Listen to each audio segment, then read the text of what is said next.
دیکھو مسلمان بچی کا لباس ادھورا ہوتا ہے یا پورا ہوتا ہے؟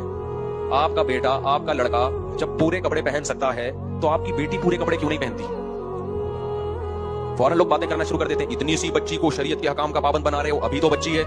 اتنی سی بچی کو استنجے کا طریقہ سکھاتے ہو کہ نہیں سکھاتے؟ واش روم میں کیسے جانا ہے، کیسے یوز کرنا ہے، کیسے پانی یوز کرنا ہے، سکھاتے ہو کہ نہیں سکھاتے؟ یا یہ کہتے ہو ابھی تو بچی بڑے ہو کے سیکھ لے گی؟ بھائی ایک دفعہ گندگی جب عادت پڑ گئی اس کو گندگی کی تو بڑے ہو کر پھر وہ گندگی سے توبہ نہیں کرے گی۔ بچے کو جو بات بچپن میں دماغ میں ڈال دی وہ ایسے نقش ہو جاتی ہے جیسے پتھر پہ لکیر، وہ مٹی نہیں ہے۔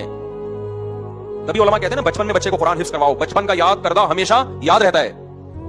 تو میں دیکھتا ہوں لوگ اپنے بیٹوں کو 6 سال 7 سال 8 سال کے بیٹے پورے کپڑے پہنے ہوئے ہوتے ہیں اور بیٹیاں اسکرٹ پہنی ہوئی ہیں، سلیو لیس کپڑے پہنے ہوئے ہیں۔ بھائی آپ کیوں اپنی بچیوں کو بے حیا بنا رہے ہو؟ ماں یہ سمجھتی ہیں کہ اگر ہم نے اپنی بچیوں کو یہ لباس پہنایا تو ہم دیکھنے میں ماڈرن لگیں گے، کہیں بھی ہم جائیں گے لوگ سمجھیں گے پڑھے لکھے لوگ ہیں۔ تو بھائی پڑھے لکھے ہونے کا اللہ کی قسم یہ کرائیٹیریا بولو نہیں ہے۔